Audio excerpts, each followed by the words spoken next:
Welcome to the Top 5 Sports Podcast, and I'm your host, Chike Ubaka, your number one destination for all things sports. Make sure you hit the like and subscribe button for more sports-related content, and don't forget to hit the notification button to be notified of new episodes.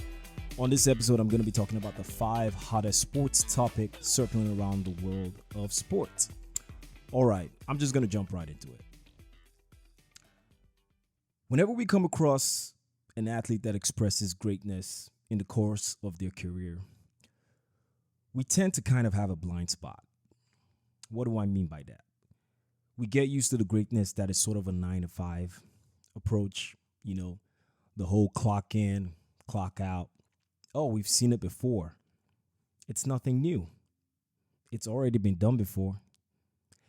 We get carried away with the what is next as compared to the now moment. Take, for example, parenting. A child doesn't understand the role it takes to be a parent.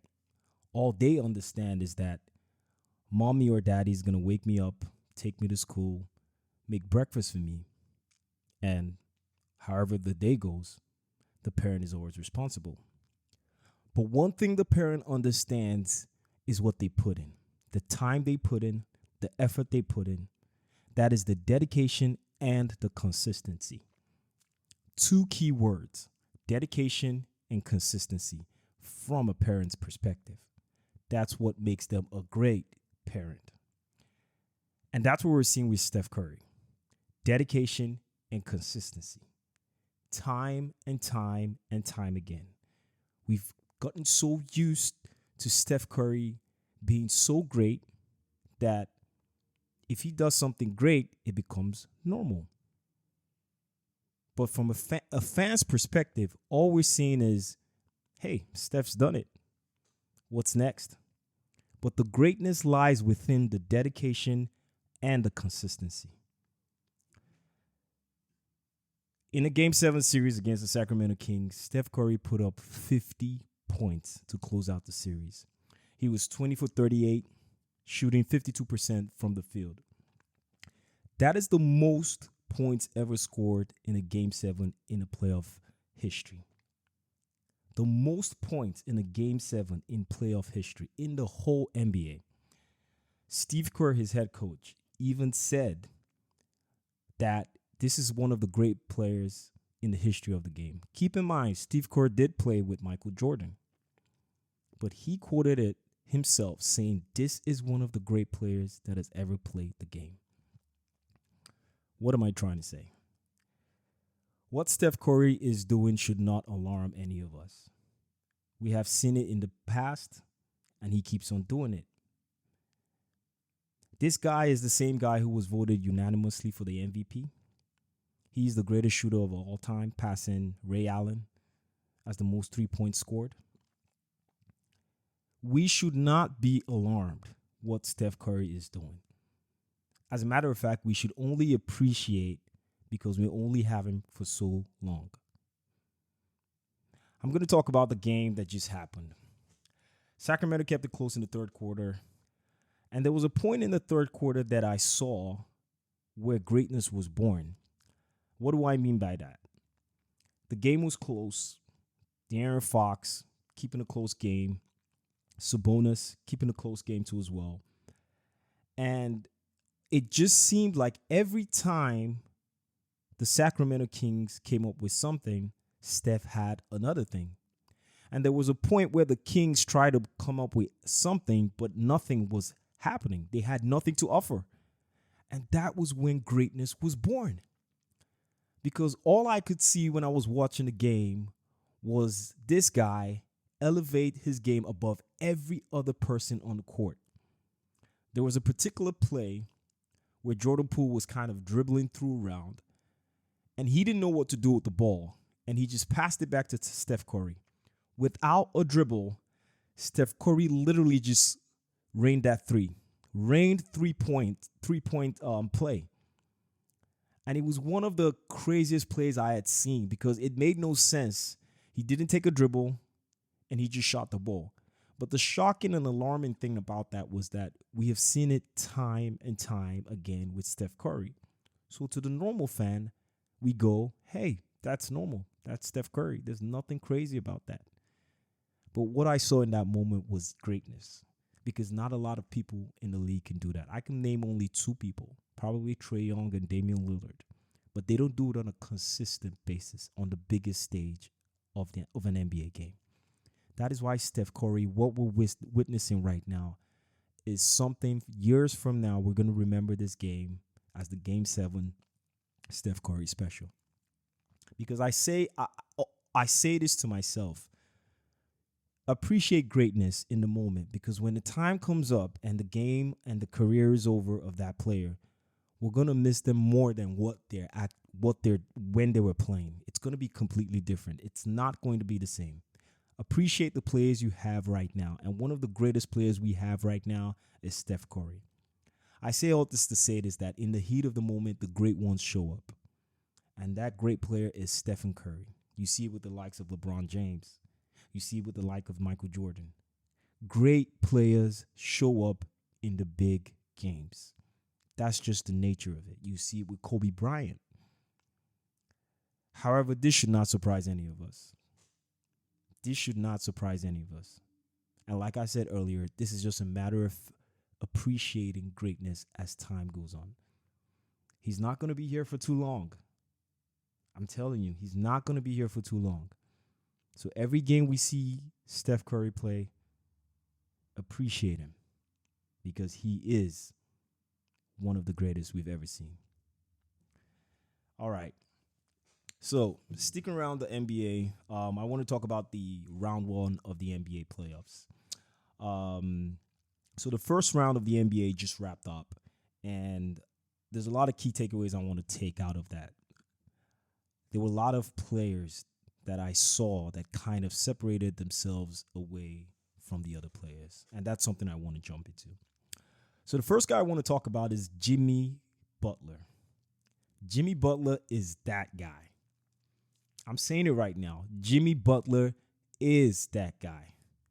He averaged 37 points per game throughout the playoffs with playing the Milwaukee Bucks. But there was one particular game in the series that stood out, and that was the Game 4 in Miami where he had 56 points. I mean, think about it. 56 points in a Game 4 against the number 1 seed. Keep in mind, they were without Tyler Hero, one of the best players on the team, if not might be the second best player on the team. They lost him in Game 1. He had a broken hand. But for some reason, every time we doubt Jimmy Butler, he keeps on coming and getting better and getting better. Now, don't get me wrong. I don't agree with his style of not playing much in the regular season as compared to playing to the playoffs. But, hey, you can't take it away from the player, man. This dude is playing at the highest level whenever he gets to the playoffs. And the playoffs is when it matters. Every NBA player that plays the game does not play NBA games just to play regular seasons. They play to win championships. And that is the kind of mentality that Jimmy Butler has. And I'm saying this because I want us to get to a point where we can start appreciating Jimmy Butler as one of the greatest players of our generation. Just like I said, he's not on Steph Curry's level yet, but players like this, when they go, we're going to start missing them when they're out of the league. And at this time, what we're witnessing, it is the best time to start appreciating the players that we have. And players like Jimmy Butler, I definitely think is a Hall of Famer. I think Jimmy Butler is a Hall of Famer because what he's done, it's crazy. It's mind-blowing. And I just had to give Jimmy Butler his flowers. So moving on, something else I also noticed was the New York Knicks, right? They're for real. I'm not saying this to hype any New York fans or kind of tease any New York fans, because in the past I've been called out for, calling out New York. But I'm going to be honest. I'm going to be serious. Tom Thibodeau and the New York Knicks are for real. They beat the Cavs 4-1 in the NBA. first round. And that's kind of surprising because I was one of those people that thought, hey, Donovan Mitchell should wrap this up. I don't think this should be a problem. Darius Garland, Evan Mobley, these guys should just take care of business. But the Knicks came out and played old school basketball, tough, grindy basketball, and won the series 4-1. It wasn't as if they actually went to like a game 7 or a game 6. They actually handled business and wrapped it up early. And that was shocking to me. And someone I want to call out is Donovan Mitchell. He averaged 28 points in the regular season, which is like, okay, that's all-star caliber, right? But you go into the playoffs and you average only 23 points, especially in game 4. Game 4, he had 11 points. This is an all-star. In the biggest moment of the NBA, that's the playoffs. You have 11 points. I'm sorry. That's just the truth. You have to come up in the big games to separate yourself from the other players in the NBA. And New York have just shown it. I think that New York are collectively a very good team. They're very good defensively. And someone I want to give his flowers to is Jalen Brunson as well. He's a star in this league. I can't believe the Mavs let go of him, but he is a star in this league. And that's something we need to start recognizing. Jalen Brunson is a star, and the New York Knicks is his team. Collectively as a team, I think they're good. I don't know how far they're going to go in the playoffs, but they are definitely a team to watch out for in the future. And the last thing I wanted to also talk about in the playoffs that just happened was the Memphis Grizzlies might be better without Ja Morant on the court. Now I know that's a lot to take in, but I always tell people that there's always context in numbers.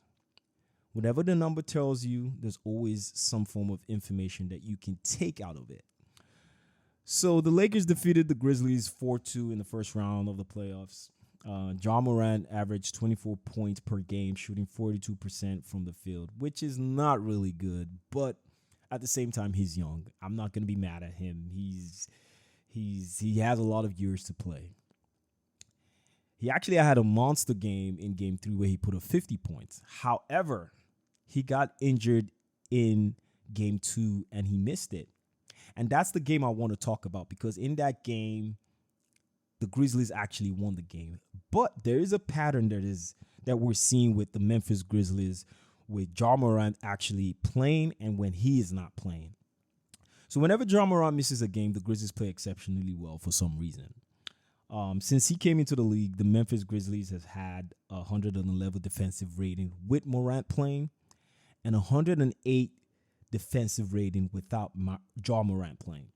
So to put that in simple terms, it's basically saying they are a better defensive team when he's not playing.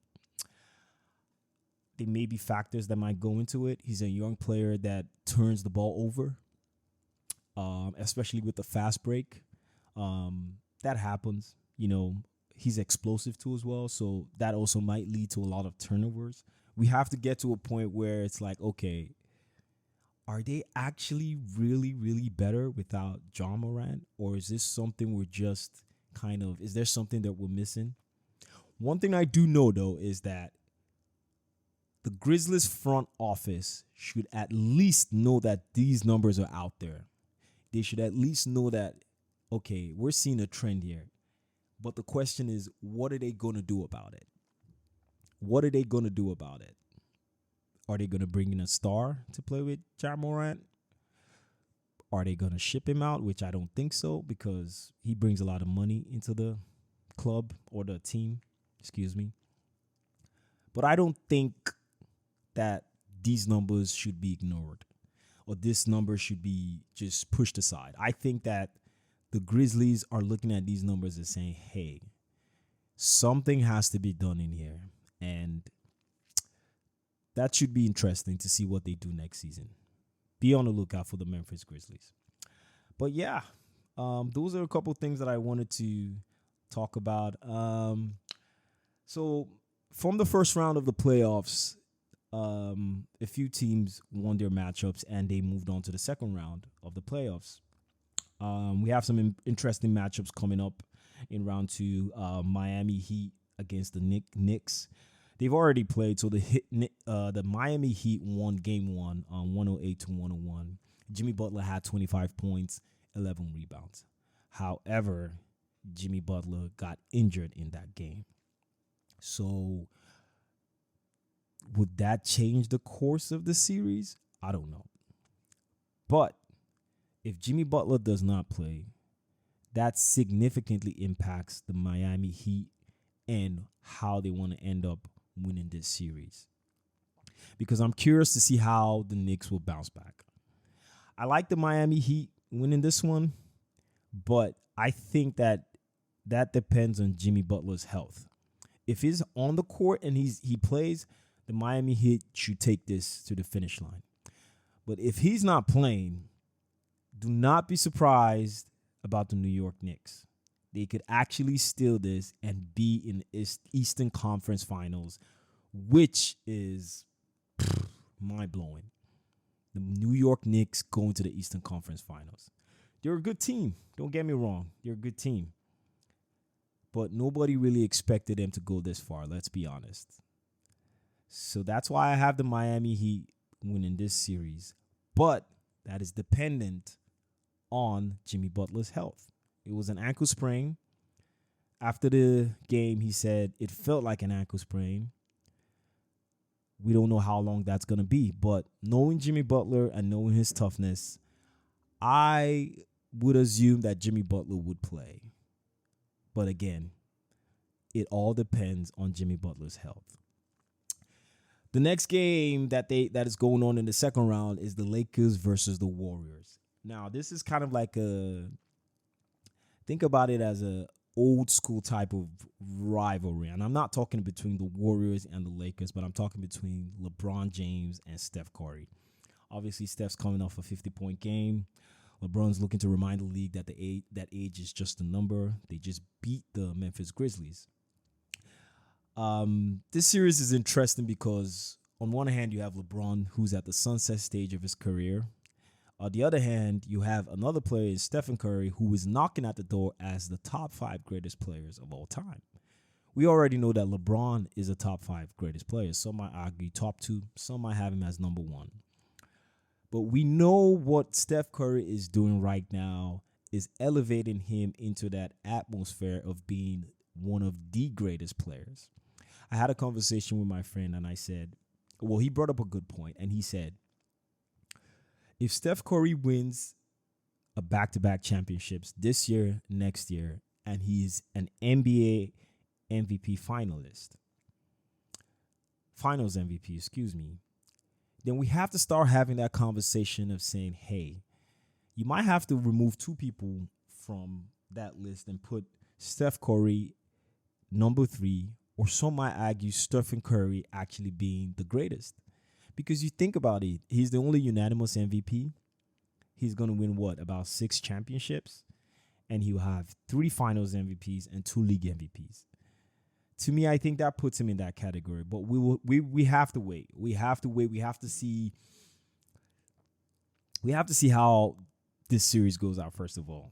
And I like the Warriors. I think the Golden State Warriors are just a stronger matchup compared to the Lakers. I think the Lakers kind of stumbled over the Memphis Grizzlies because the Grizzlies, let's be honest, they're a young team. They're a young team. The Lakers are more matured. I don't know how healthy Anthony Davis is going to be. LeBron, he's not the same. However, he's still efficient. But I just think that the Golden State Warriors, especially with the momentum that they had after beating the Sacramento Kings coming into this series, are just too much for the LA Lakers. But it should be one to watch. You do not want to miss it because we're going to be witnessing greatness. So I like the Warriors. I don't see a way how the Lakers are going to win. LeBron's going to have to elevate his game at the highest level, and it's also dependent on Anthony Davis. I don't think LeBron has to play extraordinarily well, but I think Anthony Davis has to play extraordinarily well. Because if Anthony Davis plays well, the Lakers play well. And we all know with Anthony Davis and his health, anything can happen. He gets a little bump on the side. That's a huge injury. Series over. So we don't know. We don't know. But again, I think the Warriors are going to take this one. The Nuggets, Suns, obviously they have played the first game. Nuggets blew them out. But one thing I also want to point out is that within the Suns team, I think that is Devin Booker's team. It's starting to we're starting to see Devin Booker take that leadership role within this team. In the first round against the Clippers, he absolutely dominated the whole series. Dominated. I think he averaged about 30-something points. But Devin Booker, this is your team. He's starting to get into that place where he's trying to let everybody know, hey, listen, I am the face of the franchise. I should be the one bringing the ball up the court. I should be the one taking the last-minute shots. I should be the one leading this team to a championship. So I'm just putting it out there. This is Devin Booker's team. I don't think this is Kevin Durant's team. I don't think this is Chris Paul's team. This is Devin Booker's team. And when the game is on the line, don't be surprised if you see Devin Booker taking the last shot. Obviously, they have KD, and I think they should bounce back. I don't think it should be a problem. But I have always tried to put things into perspective. The Nuggets are the number 1 seed. They're playing very, very well. But with guys like KD, Chris Paul, Devin Booker, DeAndre Ayton, it's hard to see the Nuggets get this one. That's why I like the Suns in this series. It's hard to see them. And the last game is the Sixers and the Celtics. Now, just full disclosure, I am a Sixers fan, but I am going to be very, very objective on this one. I don't think the Sixers are going to win this series. As a fan, I want them to win this series. But if I'm thinking in my head and I'm using the eyeball test, I know that the Celtics are going to win this series. Joel Embiid is not healthy. James Harden is not the same. They have won. We were 3-1 with them in the regular season. But for some reason, every time we play the Celtics, we do not play well. I don't know why, but we never, ever play well. It's like, what happens? It's like we just become a completely different team whenever we play the Celtics. And I just feel like the Celtics have more experience compared to the Sixers. The Sixers are a team that are trying to figure themselves out as they go. But it just feels like the Celtics just have it together. And that's why I'm going with the Celtics. They went to the NBA Finals last year. They still look like a good team. The Sixers, on the other hand, are not matured yet. That's the word I'll use. I don't think that they're in that level yet, but they have some good players. I'm not going to lie. Tyrese Maxey is an up-and-coming player, but I just have to go with the Celtics on this one. Yeah, so there you have it. Those are my thoughts on the NBA. Moving on to a completely different sport. Soccer, obviously. Manchester City have claimed the top position in the Premier League after defeating Arsenal and Fulham. So after 29 games in the season, Arsenal led the league with 8 points, with Man City having a game in hand.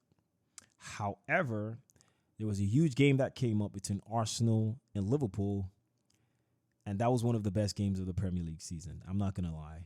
The game ended up 2-2. Some say Arsenal should have won. Some say Liverpool should have won. But right after that game, everything just went downhill for Arsenal. And Arsenal have not won the Premier League for the longest time. And I know this is heartbreaking for so many Arsenal fans. But right after that Liverpool game, something happened. They go and play West Ham. They take the lead 2-0. All of a sudden, West Ham comes back and they tie the game. They grab a point from that game. They play Southampton. Southampton leads the game throughout the game, and Arsenal then showed their class by coming back into the game, but that wasn't enough. They ended up 3-3. And then the game where they had the chance to at least cement their stand in the league. They go over to the Etihad Stadium and play Manchester City.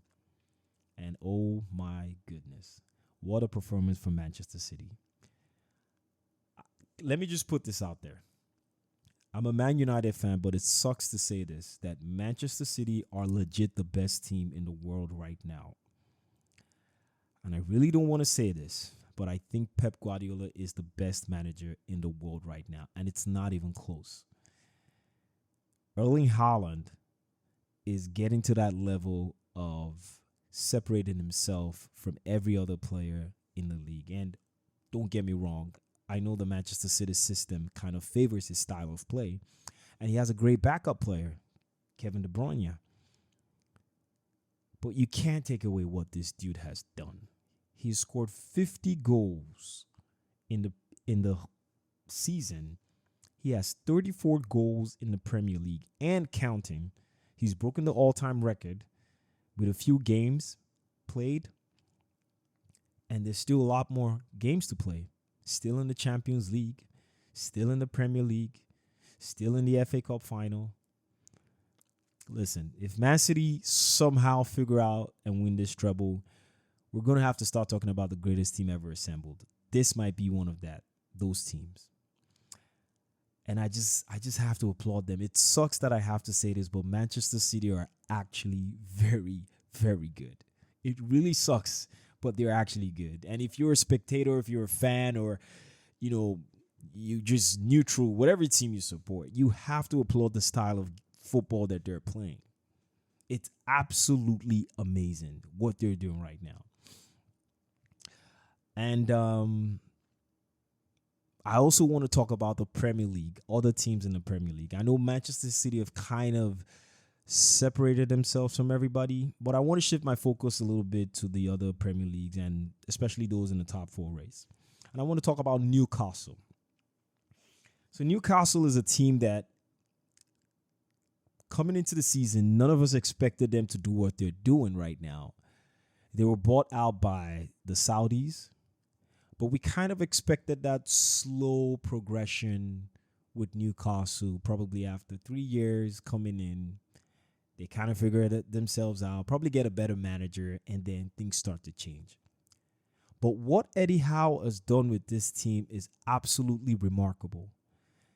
It's absolutely remarkable because the Saudis have not started spending the money that they want to spend. They spent some money. They spent a few change here and there, but it wasn't the kind of money that United or City or Chelsea spend.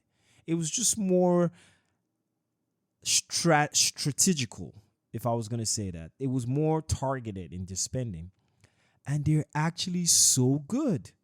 And that is credit to the system Eddie Howe has installed and has put in place in Newcastle.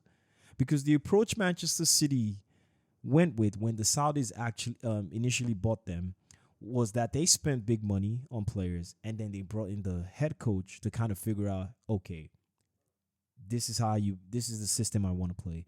These are the kind of players that I want. It was spend money first before the system. But for some reason, Eddie Howe and Newcastle have reversed it. Now it's implement the system and then spend money later, which I think by far is absolutely fantastic.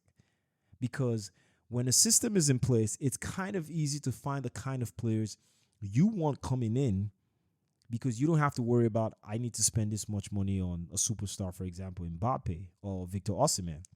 You actually have a system in place to think about, okay, which player fits my system? Which player is in the best position to be a right back? Which player is in the best position to be a defensive midfielder? That's how Eddie Howe and Newcastle have implemented what we're seeing. And I think that's absolutely tremendous. That's absolutely out of this world, and credit to them. All power to Newcastle. They are currently sitting in third, which I think that they would make the Champions League. That's for sure. But another team I want to talk about is my own dear team, Manchester United. Now, I'm trying as much as possible to not be biased here. We've had an we've had a decent season. I'm not gonna say it's an exceptional season, because coming into the season, the requirement for Eric Ten Hag was make the top four, and you're okay. If you win a trophy, that's even better. Currently, we've won a trophy, and currently we're in the top four. But we're not in the best position to start comparing ourselves to the likes of Manchester City, or even start comparing ourselves to Arsenal, because Arsenal have a tremendous system in place and fantastic players too as well. But United have players in there that I feel that are still affecting the club. I feel like there's certain players that have to leave the club before United get into the next level, because we have to admit it. Manchester City is the standard. If you want to play or compete at top flight level football, you have to compare yourself to Manchester City. That is what Liverpool did 3 years ago. They put a system in place to compete with Manchester City. And that's what United have to do. There's so many players I don't even want to mention, but I feel like they need to leave as soon as possible. And I trust Eric Ten Hag. I trust what he will do with the system. I just hope that the Qataris win the bid. At least we can get some money and get the right players. And I think he has so much, he wants to test out. I think United have so much that they want to do. We're just not on that level. I don't think we're on that level yet. I think Manchester City are the standard, and it sucks to say this as a United fan, but things are different. It's not like the old days. It's not the same anymore. Things are different right now. But yeah, well, there you have it. A lot to talk about in the sports world today. But those are the 5 things I wanted to focus on real quick. And if you enjoyed this episode, make sure you hit the like and subscribe button. And don't forget to hit the notification button to get alerts on new episodes. Thank you for watching. This is the Top 5 Sports Podcast.